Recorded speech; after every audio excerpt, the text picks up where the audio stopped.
Welcome back to the program. We are joined again by Professor Bienvenido de nuevo al programa. Hoy nos acompaña otra vez el profesor Saed Mohammed Marandi, catedrático de la Universidad de Teherán y ex asesor del equipo iraní de negociación nuclear. Me alegra mucho que haya podido hablar con nosotros hoy, porque parece que están ocurriendo muchas cosas. La guerra, la posible vía diplomática y también las especulaciones sobre Irán.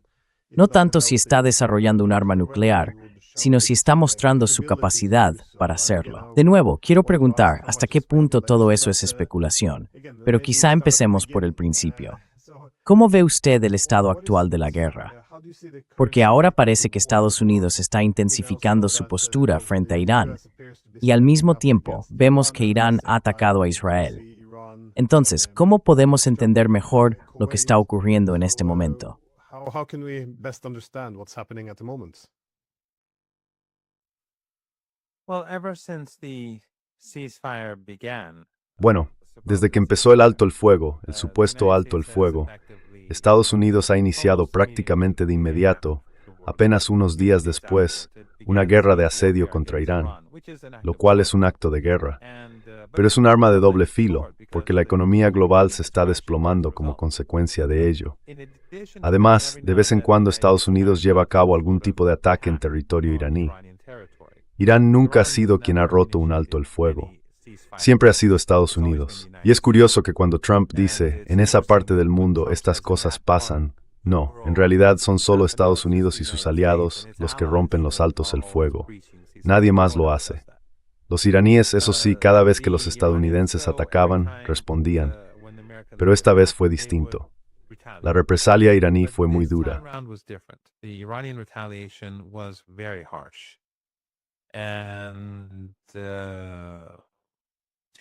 Y podían haber pasado dos cosas. O bien los estadounidenses podían haber lanzado nuevos ataques como represalia, aunque fueron ellos mismos quienes empezaron todo esto, o podían haberse detenido.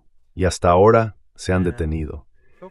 Creo que eso demuestra que la escalada iraní era algo que los estadounidenses no querían, al menos en esta fase. Y esto ocurre casi al mismo tiempo que lo que pasó en Líbano. Justo antes de este último incidente, como tú sabes mejor que yo, y tus espectadores también lo saben mejor que yo, el régimen israelí decidió arrasar Beirut, sobre todo la parte sur de la ciudad. Y lo han dicho abiertamente. No se comenta mucho en los medios occidentales, claro, por cuestiones de compromiso, pero los iraníes advirtieron que si el régimen israelí empezaba a bombardear infraestructuras civiles en la capital, Beirut, ellos lanzarían misiles contra el norte de Israel.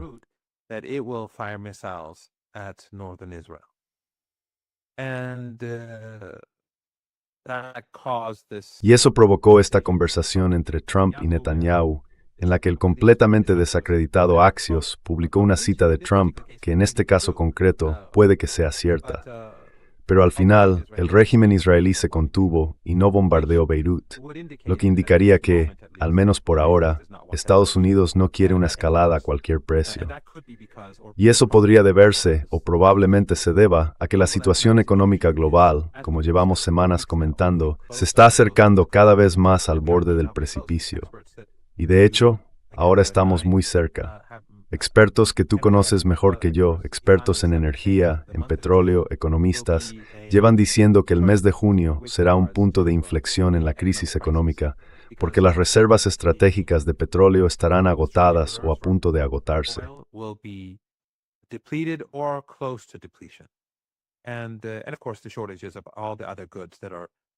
Y por supuesto, la escasez de todos los demás productos que ahora faltan en el mercado por el bloqueo del estrecho de Hormuz, como el helio, los distintos productos petroquímicos, el gas natural licuado y también los fertilizantes. Todo eso, curiosamente, según lo que he leído, también va a estar muy limitado durante este periodo, en junio y julio.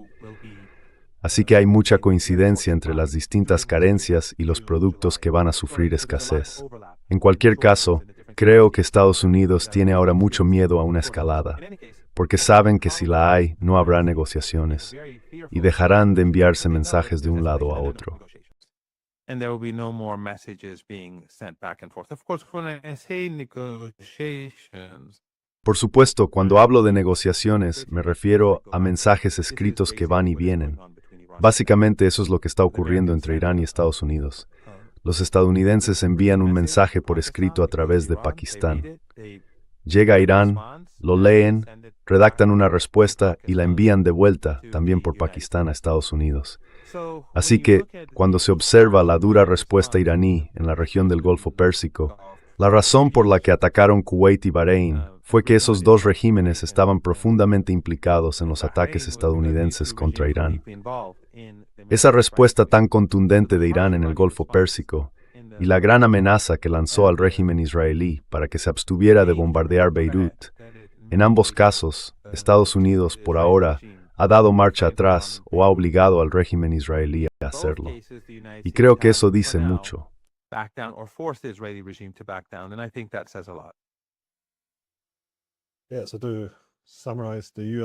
Sí, en resumen, Estados Unidos sigue haciendo estos ataques de tanteo hasta que los iraníes responden. Seguimos viendo cómo la situación económica global pasa de mala a peor. Y he oído lo mismo, que este mes podría ser un punto de inflexión muy complicado.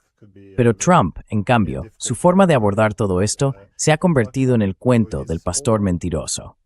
Es decir, el primer día dice que están muy cerca de la paz con Irán, al día siguiente que va a destruir Irán, y al tercero vuelve a decir que están a punto de llegar a un acuerdo, así que es un ir y venir constante. Y de nuevo, sus motivaciones, bueno, hay muchas: enviar señales a los iraníes, a su propio público, al mercado bursátil. Hay muchos factores en juego aquí.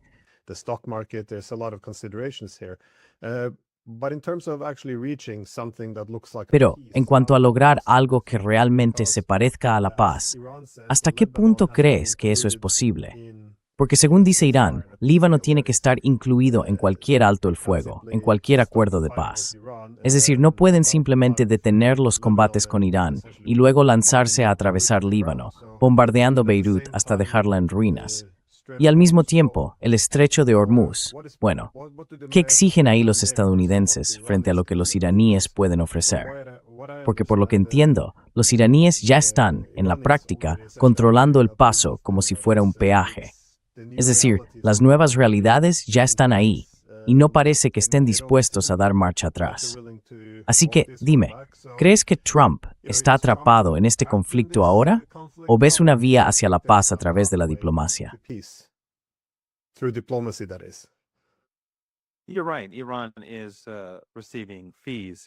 Tienes razón. Irán está cobrando tasas en el estrecho de Hormuz, y eso no va a desaparecer. Va a ser una característica permanente del Golfo Pérsico en el futuro. Y eso, por supuesto, es algo de lo que Estados Unidos y el régimen israelí deberían culpar a Trump y a Netanyahu, porque Irán nunca había tenido esa ambición antes. Pero más importante que las tasas que cobran en el estrecho es el hecho de que muchos barcos ya no podrán pasar por allí. Me refiero a buques militares estadounidenses, pero también a barcos vinculados al régimen israelí, que ya no podrán usar el estrecho de Hormuz. Puede que te sorprenda saber que entre los, unos 1.500 barcos que están atascados en el Golfo Pérsico, bastantes de ellos, no quiero dar una cifra exacta, me han dicho que más de 200, aunque no sé si es cierto, tienen al menos una parte de propiedad israelí.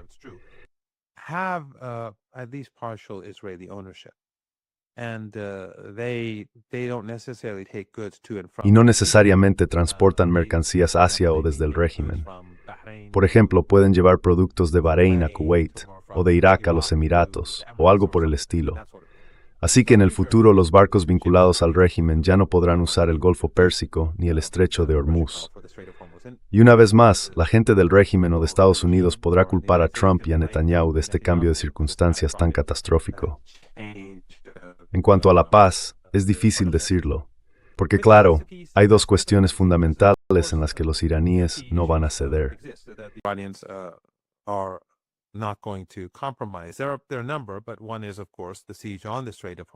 Hay varios puntos, pero uno de ellos es, por supuesto, el asedio en el estrecho de Hormuz. Y otro es el fin de la guerra en Líbano y la retirada total del régimen israelí de Líbano y de Gaza. La matanza, la masacre en Gaza, tiene que terminar y el alto el fuego en Gaza debe aplicarse. Eso es algo que los iraníes han dicho claramente. Si uno lee el texto, lo dejan claro. Tiene que haber un fin de las guerras en toda la región. Pero la atención principal se ha centrado en Líbano, porque los ataques genocidas contra Líbano ahora son incluso peores que lo que estamos viendo en Gaza estos días. Así que incluye a Líbano. En el caso de Líbano, debe haber una retirada completa. Y estos son temas muy difíciles para Estados Unidos. A Trump le gustaría que Líbano se eliminara del acuerdo y que los israelíes destruyeran Líbano.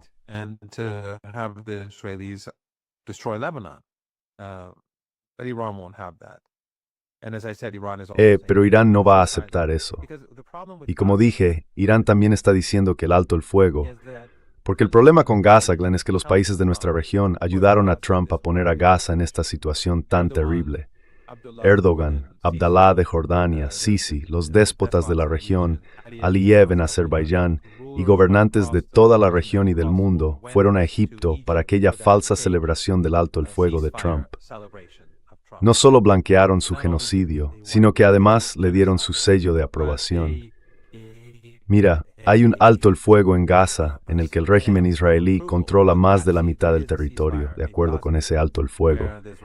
Pero desde entonces no hemos visto más que matanzas.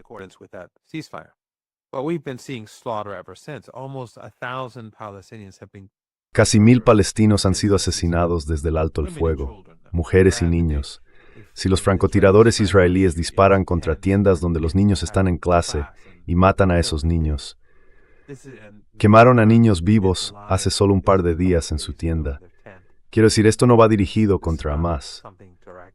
Aunque en un alto el fuego da igual si se trata de Hamás, de la Yihad Islámica, de cualquier otro grupo, o de Hezbollah, o de quien sea. Cuando hay un alto el fuego, hay un alto el fuego. Pero, en cualquier caso, dado que hay un alto el fuego en vigor, en el caso de Gaza, Irán solo puede exigir hasta cierto punto, porque ese alto el fuego fue aceptado por Hamás bajo una gran presión de esos regímenes regionales que no hicieron nada por ellos, a diferencia de Irán dentro del eje de la resistencia.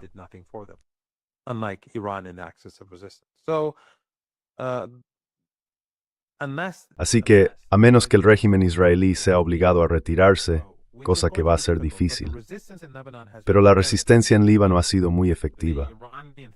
Quiero decir, la amenaza iraní ha tenido un papel importante, pero Hezbollah está actuando de forma excepcional. Y creo que muchos de tus espectadores, si no todos, han visto imágenes de drones atacando objetivos del régimen israelí en el sur del Líbano e incluso en el norte de la Palestina ocupada. Así que es complicado lograrlo con este tipo de diferencias. No es imposible. Y Trump necesita un acuerdo. Los estadounidenses han mostrado una sensación de urgencia respecto a un acuerdo con Irán como nunca antes habíamos visto, especialmente en las últimas semanas.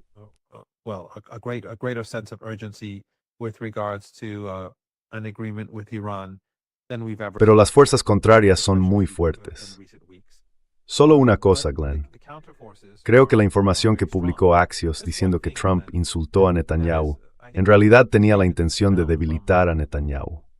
Y no creo que sea solo cosa de Trump. Pienso que incluso algunos sionistas, quiero decir, los que ponen a Israel por delante en la Casa Blanca, sionistas muy influyentes en Estados Unidos, pueden estar llegando a la conclusión de que Netanyahu debería ir siendo apartado del poder. Porque, a diferencia de otras ocasiones en las que Axios difundió muchas noticias falsas sobre supuestas diferencias entre el presidente estadounidense y Netanyahu, ahora nos acercamos al aniversario del ataque relámpago contra Irán del año pasado, la guerra de 12 días, cuando vimos el mismo tipo de noticias, que Netanyahu y Trump tenían desacuerdos, que Trump quería dar más tiempo para negociaciones, y luego atacaron Irán.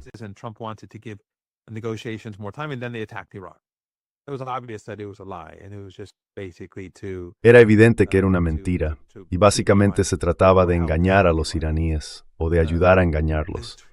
Esto fue más o menos por estas fechas el año pasado, 3 o 4 días a partir de ahora, el año pasado, cuando probablemente salió ese artículo de Axios. Pero en este caso es distinto, porque Netanyahu ha sido humillado en su propio país, y está siendo atacado no solo por sus oponentes, sino también por sus aliados políticos. Esto es muy diferente de las anteriores supuestas revelaciones de Axios. Y además es negativo para el régimen israelí, porque que Trump diga que todo el mundo odia a Israel y cosas así, y que incluso Fox News lo repita, al menos yo lo vi en su cuenta de Twitter, pues creo que probablemente hay un intento de poner fin al mandato de Netanyahu, que tendrá elecciones dentro de unos meses. Pero de nuevo, esto es solo una especulación.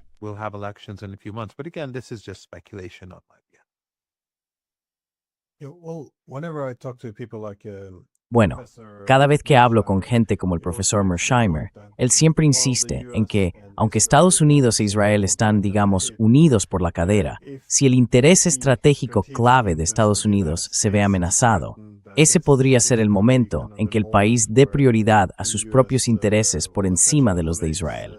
Es decir, si se trata de un interés periférico, pondrá a Israel primero. Pero si es un interés fundamental de Estados Unidos, entonces, bueno, habrá que aceptar la realidad. En fin, es especulación, o al menos una tesis.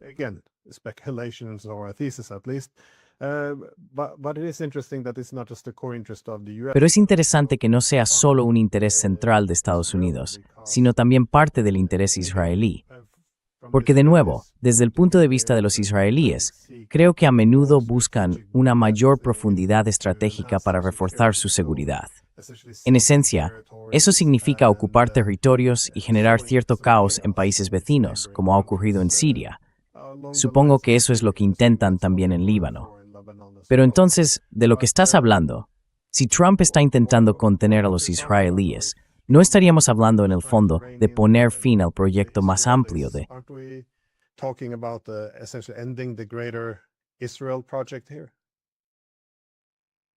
El proyecto de Israel aquí, bueno, no estoy seguro de que tenga tanto que ver con Trump, sino más bien con fuerzas más importantes que Trump. Y en cuanto a quién lo dijo, no sé si fue el propio Trump quien dijo, poned esto en Axios, o si fueron personas de su entorno las que pensaron, quizá ha llegado el momento de poner una cita así en Axios.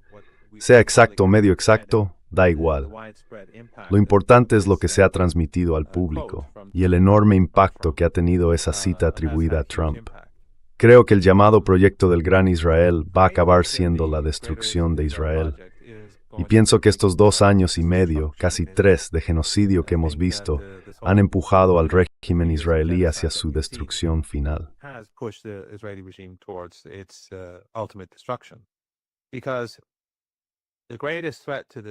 Porque la mayor amenaza para el régimen israelí no son los ejércitos de los países vecinos, es la deslegitimación del régimen ante los ojos del mundo.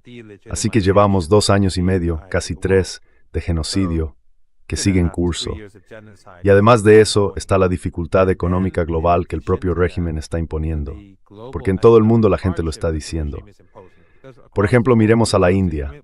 El gobierno indio ha mostrado, lamentablemente, matar regímenes en los últimos años de que comenzó el genocidio.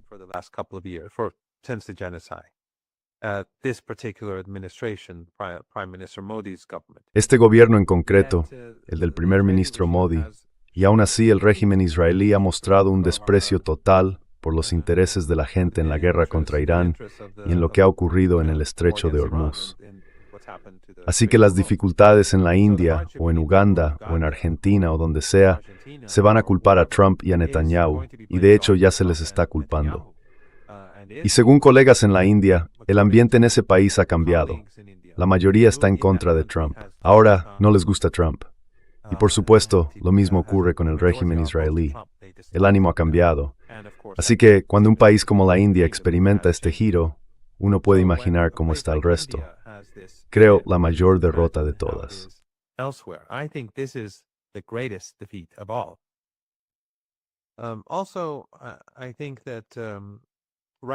Además, creo que ahora mismo esta es la estrategia iraní. Pienso que desde hace semanas, esta ha sido la estrategia de Irán, aumentar la presión sobre los estadounidenses hasta que lleguen a un acuerdo y seguir por este camino hasta que Estados Unidos llegue a la conclusión de que tiene que priorizar sus propios intereses por encima del régimen israelí.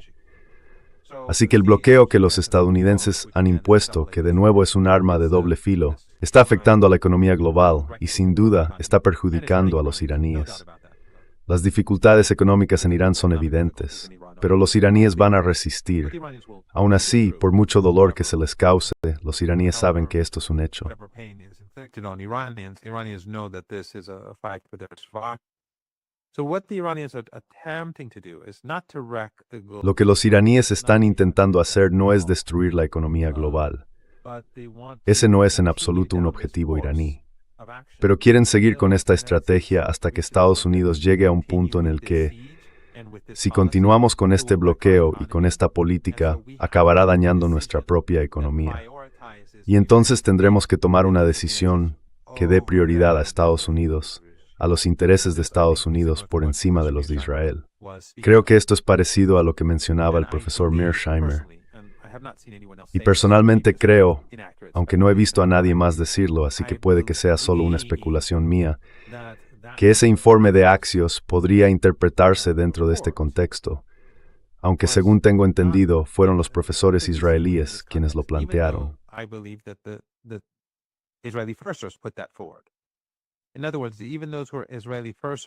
En otras palabras, incluso aquellos en Estados Unidos que anteponen los intereses de Israel están empezando a temer lo que le está ocurriendo al propio país, por la forma en que eso puede afectar el apoyo al régimen israelí. Así que imagino que bastantes sionistas y personas influyentes en Estados Unidos estarán diciéndose a sí mismos, mira, Netanyahu, Israel se está volviendo muy impopular en Estados Unidos. Creo que ahora un 60% de los estadounidenses ve al régimen de forma negativa. Y si esto sigue así, la situación se va a consolidar y a empeorar.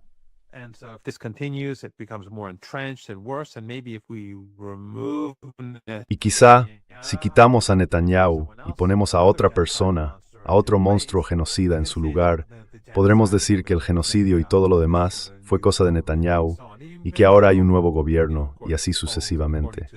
Aunque ya sabes, según las encuestas y según las propias declaraciones públicas de esas figuras de la oposición en Israel, son igual de genocidas.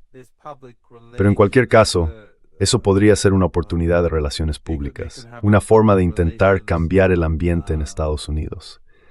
Así que creo que lo que está haciendo Irán es básicamente lo mismo de lo que hablaba el profesor Mearsheimer. Empujar a Estados Unidos hacia una situación económica más difícil, hasta el punto de que el propio país tenga que concluir que ahora debe priorizarse a sí mismo antes que al régimen israelí.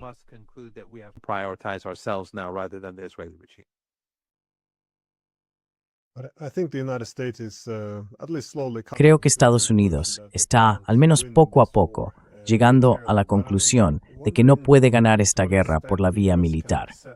Pero me pregunto hasta qué punto el país puede aceptar la paz. Es decir, no puede hacer la guerra, pero tampoco puede aceptar la paz.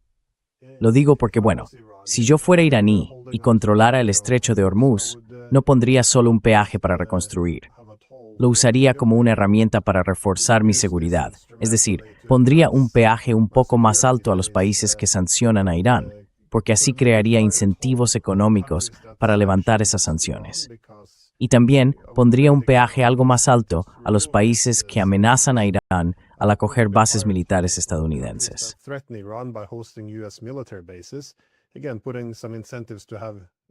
De nuevo, se podrían establecer incentivos para reducir esas medidas o eliminarlas por completo. Y además, se podría imponer un peaje más alto a los países que venden su petróleo en dólares estadounidenses, con el objetivo de poner fin al sistema del petrodólar, que vincula tan estrechamente los intereses de seguridad de Estados Unidos con la región.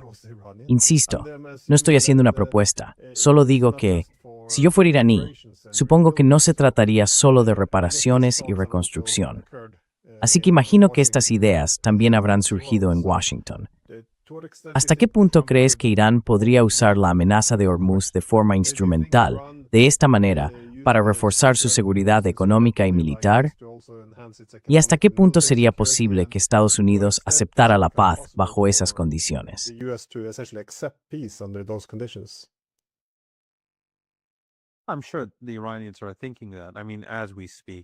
Estoy seguro de que los iraníes están pensando eso.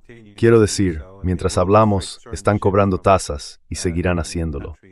Además, van a restringir el uso del Golfo Pérsico a ciertos barcos de países enemigos o poco amistosos. Y puede que incluso establezcan un sistema doble, con dos niveles, o que apliquen tarifas preferentes para los países amigos y tarifas menos favorables para los que no lo son. Creo que eso es algo de lo que sin duda ya han estado hablando. Me resulta muy difícil creer que Estados Unidos pueda llegar a algún acuerdo de paz con Irán. Este Estados Unidos, este gobierno, este Estado, lo entiendo.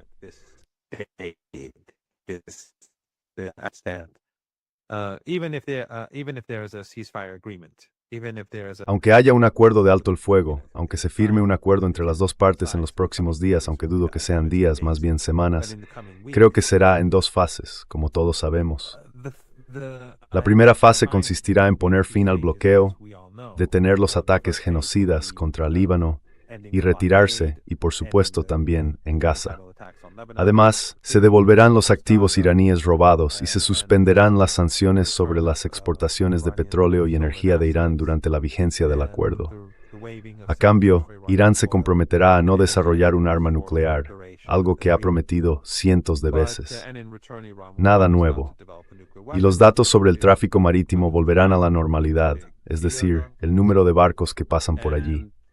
Pero esa sería solo la primera fase. La segunda fase implicaría la eliminación de todas las sanciones contra Irán, muchas de las cuales están recogidas en la NORG.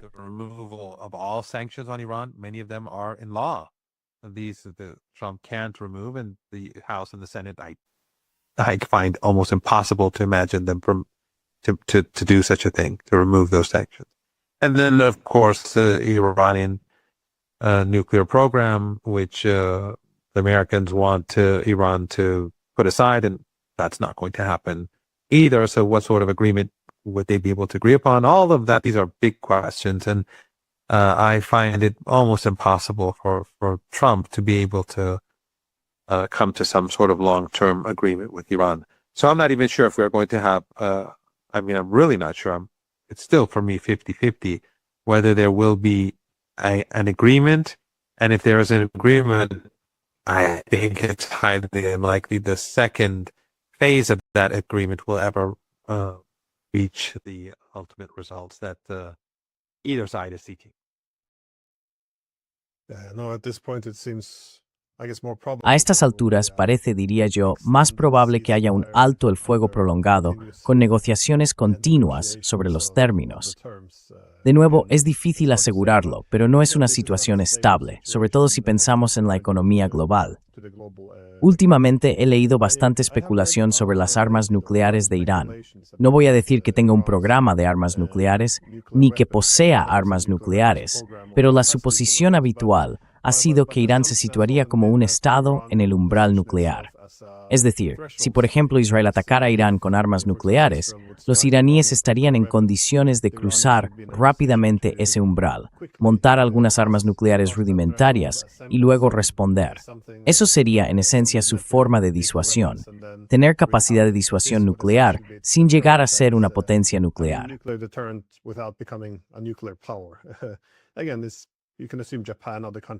De nuevo, se puede suponer que Japón u otros países harían algo parecido, pero algunos han especulado con que Irán podría intentar enviar un mensaje contundente realizando una prueba nuclear o algo por el estilo. Me preguntaba, ¿cómo lo ve usted? Porque por un lado eso sería un fuerte elemento disuasorio, pero por otro, quizá haría que gran parte del mundo se volviera en contra de la buena voluntad de Irán. Así que, una vez más, no tengo del todo claro qué pensar de esto. Por eso pensé, ¿quién mejor para hablar de ello que un antiguo asesor del equipo iraní de negociación nuclear?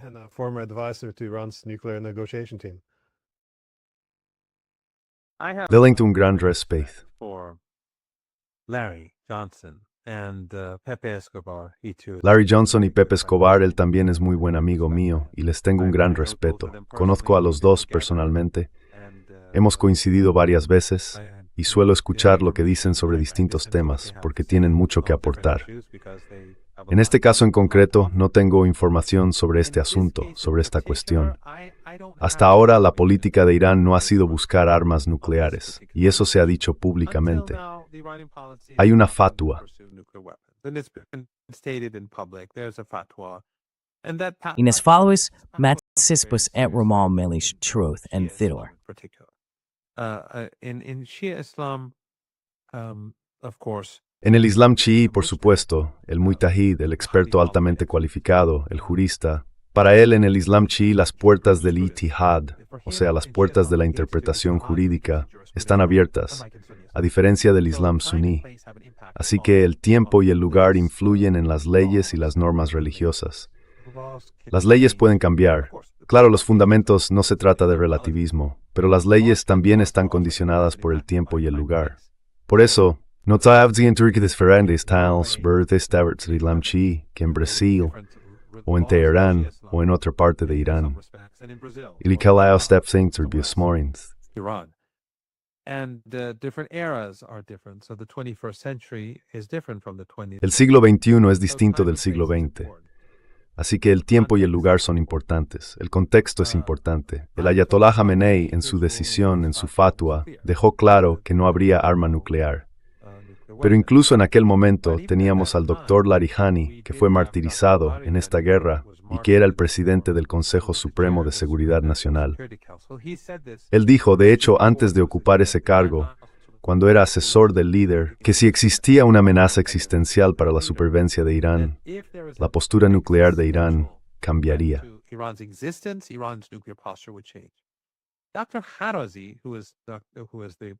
El doctor Arrazi, que fue ministro de Asuntos Exteriores durante 8 años bajo el mandato de Hatami, durante la presidencia del señor Hatami, y que también fue asesor del líder. Ambos hombres fueron martirizados en esta guerra, en fin, figuras de la política exterior. Él también dijo que Irán podría haber fabricado armas nucleares hace años, pero que Irán decidió no hacerlo. Y creo que también dijo que si existiera una amenaza existencial, bueno, quizá no lo dijo exactamente, no lo recuerdo con certeza, pero el doctor Larijani sí lo dijo. Aún así, el doctor Arrazi afirmó que Irán podría haber fabricado armas nucleares hace muchos años. Así que tiene esa capacidad, pero eligió no hacerlo. Y creo que volvió a decir que, si Irán se viera bajo una amenaza existencial, su postura nuclear podría cambiar. Así que incluso bajo la autoridad del Ayatollah Jamenei, Irán mantenía esa posición.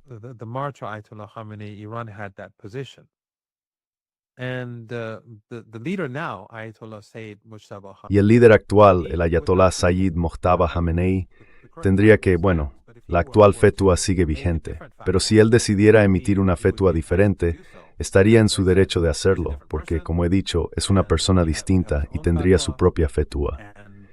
En la jurisprudencia chií, el tiempo y el lugar son importantes. La puerta de la jurisprudencia chií está abierta, así que el contexto importa.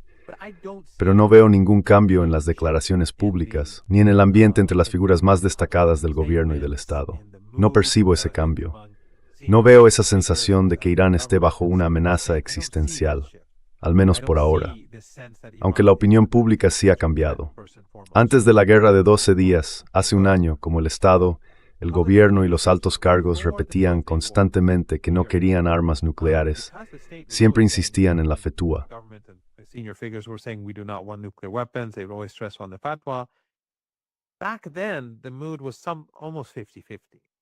En aquel momento, el ambiente entre los iraníes de a pie estaba casi dividido al 50%. Después de la guerra de 12 días, la mayoría de los iraníes quería tener un arma nuclear, según las encuestas. Y me imagino que, después de esta guerra, aunque aún continúa, esa mayoría probablemente sea incluso mayor. Y por lo que yo he vivido en las calles de Teherán, cuando la gente se me acerca, me dicen cosas como, ¿por qué no tenemos armas nucleares? Creo que la mayoría, o mejor dicho, una amplia mayoría, ahora quiere eso. Pero no creo que el Estado, en este momento, lo quiera. He escuchado lo que ha dicho Larry, también lo que ha dicho Pepe, y no tengo acceso a ese tipo de información. Pero estoy absolutamente seguro de que ellos reflejan fielmente lo que les han contado personas con buenas fuentes. Aún así, hay un par de cosas que en mi opinión serían poco probables.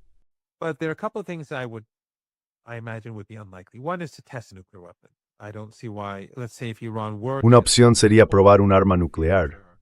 No veo por qué, digamos que si Irán en algún momento del futuro, bajo, no sé, una situación de amenaza existencial, ¿Por qué Irán probaría un arma nuclear? No veo la necesidad de hacerlo, sobre todo hoy en día con las tecnologías, las simulaciones por inteligencia artificial y todo eso. Realmente no hace falta, no creo que nadie necesite hacerlo.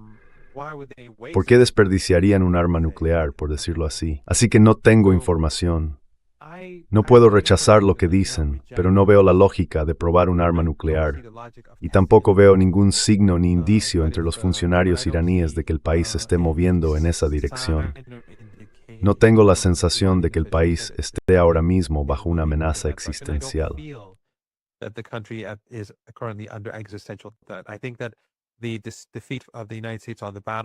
Creo que la derrota de Estados Unidos en el campo de batalla fue decisiva.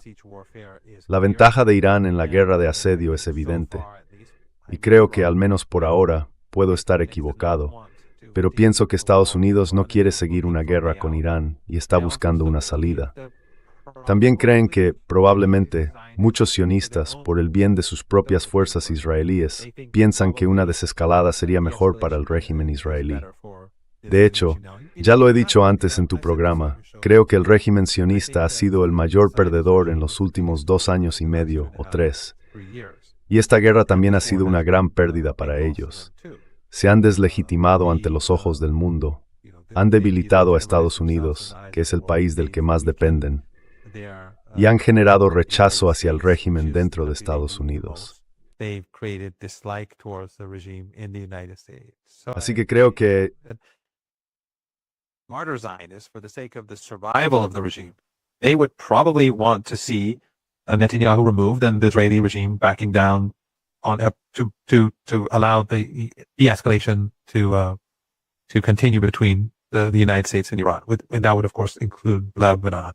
Not that they are not genocidal. They're just as genocidal as others, but I think that some of them are more pragmatic and they would see the dangers that are approaching. But I think that Iran has the upper hand. Iran has its peaceful nuclear program. Iran is technologically advanced. I think we saw that on the battlefield. I don't see any indication of what our two very good friends say, quoting, visible for me. It's not visible to me. Bueno, esa va a ser mi suposición de partida, que la principal razón para no adquirir armas nucleares sería, supongo, la previsible proliferación en la región, es decir, que los saudíes y otros empezarían entonces a planteárselo, y los turcos muy posiblemente también.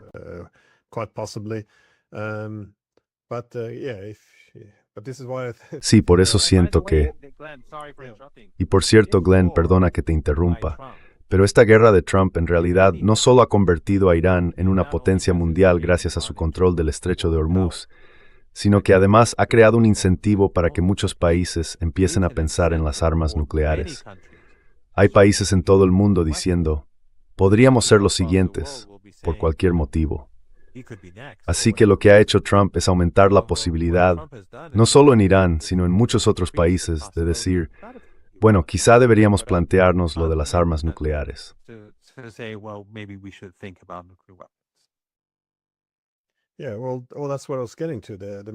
Sí, bueno, a eso quería llegar.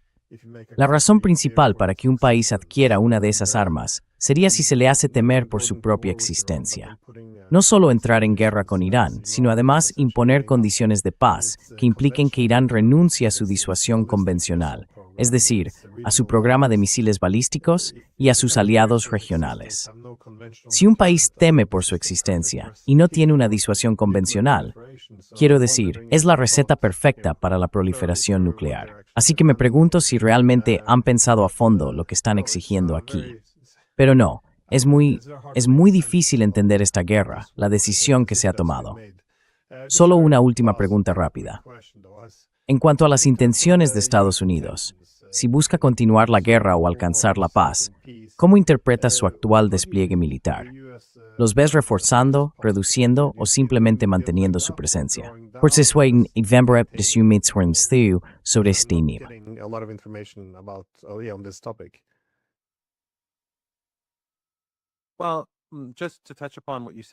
Bueno, solo por retomar lo último que has dicho, cuando se trata del régimen israelí, Los responsables políticos de Estados Unidos y de Occidente actúan de forma muy irracional.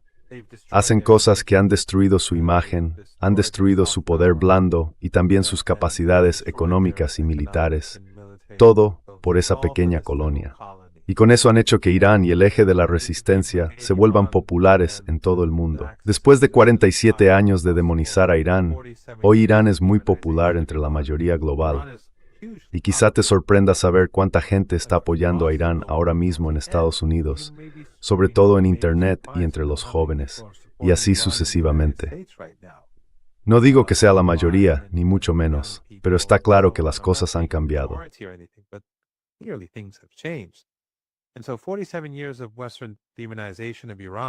Así que 47 años de demonización de Irán por parte de Occidente se han venido abajo, porque cuando se trata de Israel son tan irracionales y tan poco razonables. Esta política, o más bien, esta posible política, o la idea que ahora empezará a crecer entre los responsables políticos de todo el mundo, de que necesitamos algún tipo de disuasión en el futuro, todo esto ha sido provocado por la política occidental. Pero no es solo eso. Quiero decir, el auge de los BRICS, la Organización de Cooperación de Shanghái, los realineamientos, el crecimiento de la idea de un mundo multipolar, todo eso se debe a la política occidental y a la política imperial. Así que es algo global, pero en nuestra región, con el régimen israelí, son especialmente irracionales.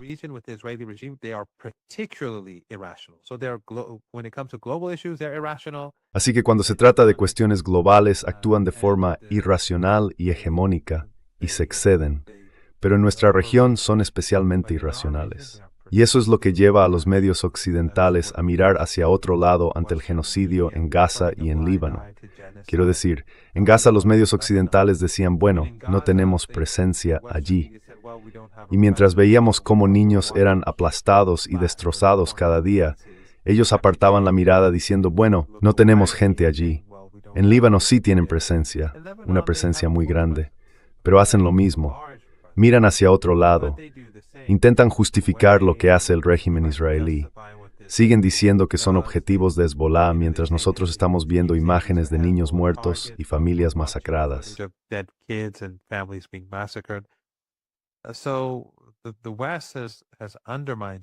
Así que Occidente se ha socavado por completo a sí mismo. Y cuando se trata de Israel, no hay ninguna moralidad. Su razonamiento y su lógica se dejan de lado y actúan de forma totalmente ilógica y razonable. Así que no creo que les importe demasiado si esto lleva a otros países a buscar armas nucleares o no.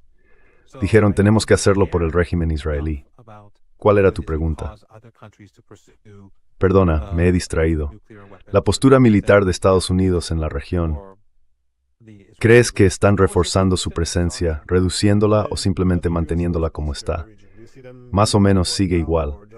Es una presencia muy grande. No han retirado sus recursos. Pero por lo que tengo entendido, la moral de las tropas estadounidenses no es buena.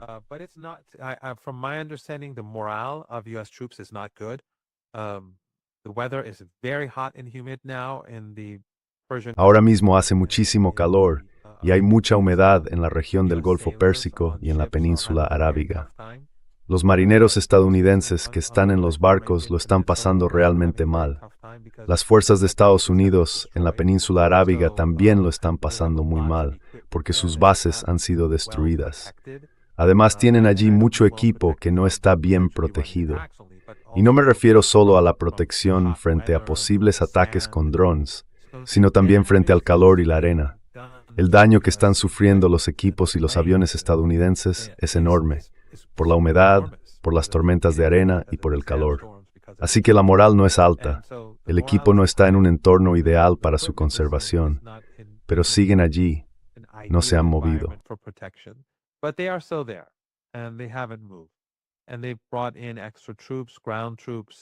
Han desplegado más tropas terrestres y el equipo necesario para llevar a cabo ataques por tierra. Están basados en los Emiratos, en Arabia Saudí, en Bahrein y en Kuwait, más que en Arabia Saudí y Qatar.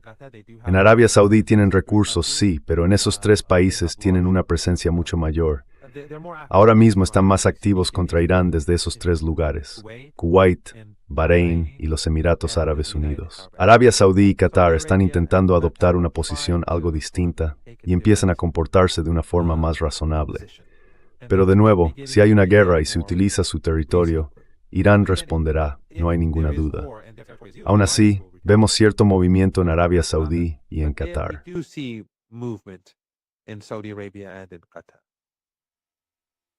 Interesting. Yeah. Just a quick side note on the Solo una nota rápida sobre los medios occidentales. Creo que se han metido un poco en su propia trampa, porque me he dado cuenta también, sobre todo al principio de la guerra, incluso antes, de que si alguien cuestionaba las razones para ir a la guerra o las posibilidades reales de éxito, entonces se decía que, bueno, eso era un argumento pro-iraní. Así que se descartaba de inmediato. Es parecido a lo que pasa con la guerra contra Rusia. Es decir, si señalas que quieres criticar las motivaciones, que esto no va solo de ayudar, que en realidad es una guerra por delegación, y además dices que no podemos ganar esto, entonces, claro, eso se considera un argumento prorruso.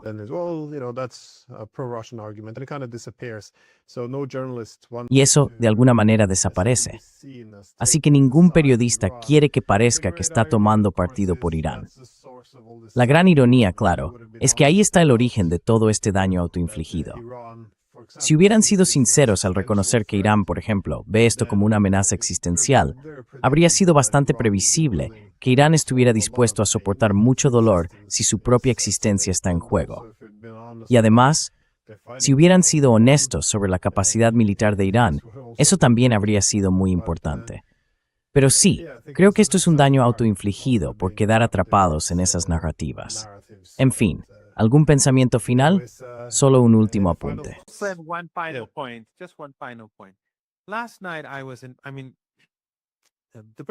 Anoche estuve en el informativo del Canal 4 británico. Ya sabes, a veces es un poco distinto de otros medios ingleses y algunos periodistas más que otros. Jon Snow, por ejemplo, que fue su presentador principal, me parecía una persona muy decente y bastante única en la televisión británica. Mandaron un equipo a Irán y anoche estuve en su programa unos minutos. Salí con ellos a la calle y bueno, en esos 4 minutos, el presentador, que creo es uno de los buenos periodistas. Sí, pero ya sabes, en Irán veo gente en la calle que tiene miedo de acercarse a nosotros porque hay guardias alrededor. Y yo no respondí mucho, la verdad. Parece que en ese momento la conexión no era muy buena.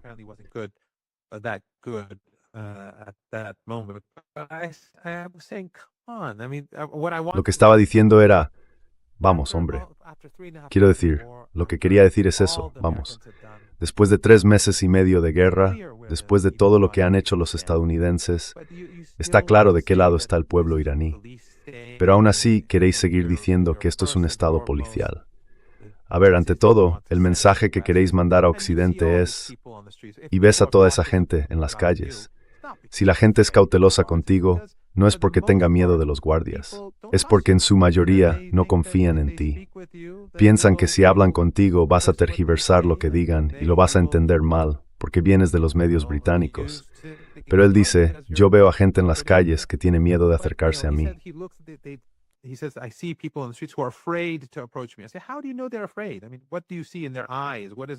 Le dije, ¿cómo sabes que tienen miedo? ¿Qué ves en sus ojos? ¿Qué se nota? El problema es que esa narrativa sigue ahí, incluso cuando vienen a Irán. En lugar de decir, bueno, el pueblo iraní fue firme, se unió en torno a su bandera, resistió este ataque, este asalto sin precedentes, en el que los estadounidenses lo dieron todo y los europeos estaban con ellos, con sanciones de máxima presión, y los países de la región, sus regímenes, les ayudaban directa o indirectamente. En lugar de reconocer que el pueblo iraní se oponía a esa guerra, él intenta encajar, introducir esa idea de que la gente tiene miedo.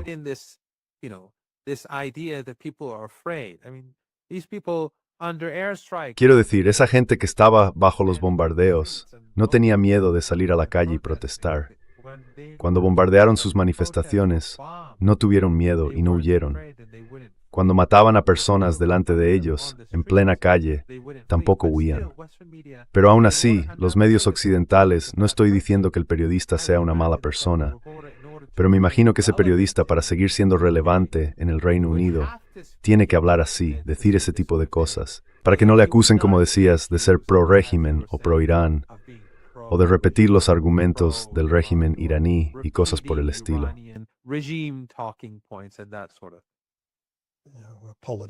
Defensor, ese también es un término muy usado. En fin, muchísimas gracias por sacar un rato de tu día tan ocupado. Muchas gracias por invitarme, Glenn Deason. Siempre es un gran honor.